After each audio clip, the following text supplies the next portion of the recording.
First thing, we've changed obviously a lot of things. You saw it today, offensively, defensively. You might not know as much maybe because schematically, but we've changed some things there and special teams. So, what we did is we wanted to, try out a couple of things and see what our players grasp and see what they can do. And we didn't want to give anyone a false impression of who we were going to be coming out in the season. So, we closed a couple, but, truly when you look at it at the end of the day, everyone has an opportunity to see where the team is. And, today was our first opportunity to see, publicly what the team is and what direction we're going. And then we'll have one at the end. So, just to close a couple of practices just to make sure you're doing, what you should be doing. I don't look at it as, closed or trying to hide anything. We were just trying to figure out for ourselves exactly what we wanted to be doing before we took it out to the public. Does that help with the team's focus at all, do you think? I think it does. I think the more mature your football team is, the more open it can be. We've had those problems. I give an example. When I was in the NFL, all of our OTA practices were closed, like most NFL teams, and mini camps are closed. And then they open up the preseason, and they get a lot more practice at it. So I think it's just a standpoint of maturity where you are. And again, the level of focus obviously will be higher if you close all the distractions down. Coach, what do you want to see from Ryan this year as he goes into Well, I think the first thing when you describe, what you want to see from the quarterback position and all quarterbacks, you want to see that leadership, you want to see that chemistry, and you want to make sure that he can make everyone around him better. It kind of goes hands in hand. Receivers and running backs can make quarterbacks look better. Quarterbacks can make, receivers, running backs, offensive line better. I know that firsthand, having been with Drew Brees. But, we're looking for that out of Ryan, a leadership and just taking what the defense gives you and not really trying to force some things and just be who he is and know his talent level. Does that mean running a little bit more? Maybe. Well, we're looking at the overall position to run a little bit more. So, to say that, we're going to not run with him, run with this guy, run with him. No, obviously you saw today we have some quarterback runs in, and we'll be looking to see our quarterback run more. Hey, Doug, with Ashton, I'm sorry if I missed this. That's right. I think he got 4 snaps in the team drill. Is that just the nature of the beast with a kid who's low on your depth chart right now? Well, right now he's battling to get his way up the depth chart, but we're also dual training him. So I think, one of the problems that from our standpoint, from coaches, is, if you think about a player on this field right now who has a lot on his plate, and he's a young player, he probably has the most on his plate right now trying to learn the quarterback position and also with the running back position. What do you see in him as a running back?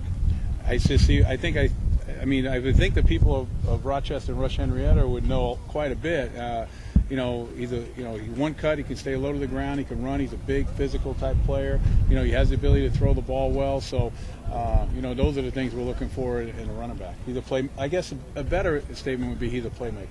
He can make plays. Doug, this is the first time we've gotten a chance as media to see Marcus since the Pinch Strike Bowl. He caught a few balls today. How does he look overall? Good. He's had a very good camp. Very excited about the way he's playing. He had a heck of a catch down here in the third down, and he has the ability to make those catches. So, we're very pleased with where he is right now. He's doing a heck of a job.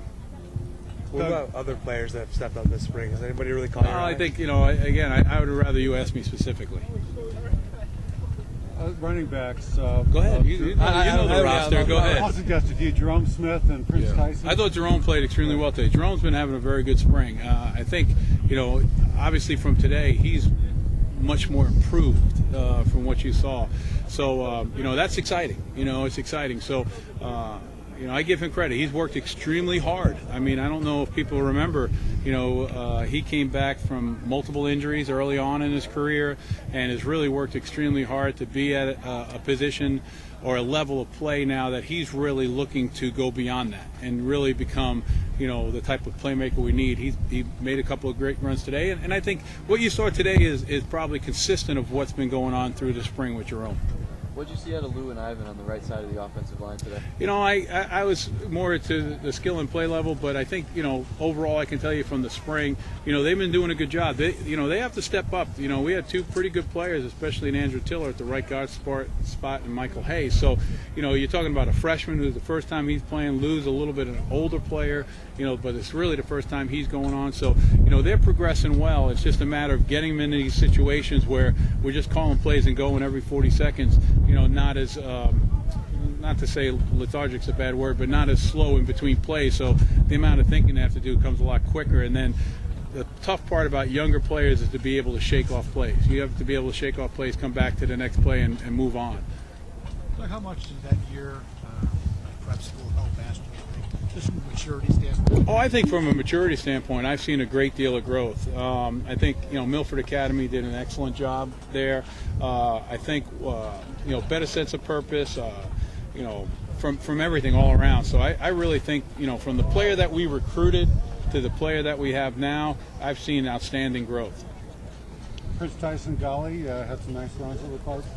Yeah, he did. He had some nice runs. We were able to get a couple. Obviously, we want to keep the runs going and being able to break a couple. We probably have broken more runs than we have in the past. Throughout the whole spring, it's the same thing, but we still want to keep getting a positive yardage, going. The one thing about the running backs is that you want to take what the defense gives you. When you start trying to make plays, that's when bad things can happen. Yeah. Can you just talk about, still a few months to go till the season starts, obviously, but with the changes you guys are implementing, how far do you think you guys have to go until you're where you want to be? Well, I think that's why you have a spring and you have the preseason, but we're excited. I know I'm excited. I know the coach is excited. Every time we get into the practice field, the players see where we can take this thing, and they can see how it's going to help our football program to create bigger plays for us offensively, defensively. Now it's going to be a little bit tougher. When people go against us, to make sure. From the front and coverage aspect of what we're playing. So I think overall everyone sees where we're going, and that's the most important thing. You don't want people sitting there going, well, I'm not sure. So, right now we're very excited because we do have everything going exactly how we would like it. Coach, a couple receivers, Jared West and Kyle Foster aren't here today. Yeah, we had about, I can look right here, 1, 2, 3, 4, 5, 6, 7, 8, 9, 10, 11, 12, 13, 14. We have 15, 16 players not here today, and it's for a number of reasons. Some are due to injury, some are due to academics. We just want to make sure that they're getting their academic stuff straight. That's obviously important to our program. And at the end of spring, I'll go down the list and tell everyone where everyone is from a standpoint of injury, when we expect them to return, and then obviously if someone is back and they're not injured, because of the academics, and we should feel comfortable about them and doing their work. Jonathan Fisher, another local kid. Can you talk about his Yeah, progress? he's been going well. We've been working more on some of the schematics of what we've been doing. We haven't been in a lot of live situations, so but you can see today. He's a kid that has a very strong leg. He's our second team holder. So we're expecting him to come in and play well and keep progressing, and we think we'll be able to do a better job on our net than we have in the previous years. How's Syracuse been doing filling in for Mike Easton? Good. We have the players that we have right now, so I'm excited about the linebackers. I think they've had a good spring collectively as a group. They've been playing well, so I'm excited about that, and there should be good competition there. How about Chandler? I know he's heading to the NFL draft here, but what are your thoughts on?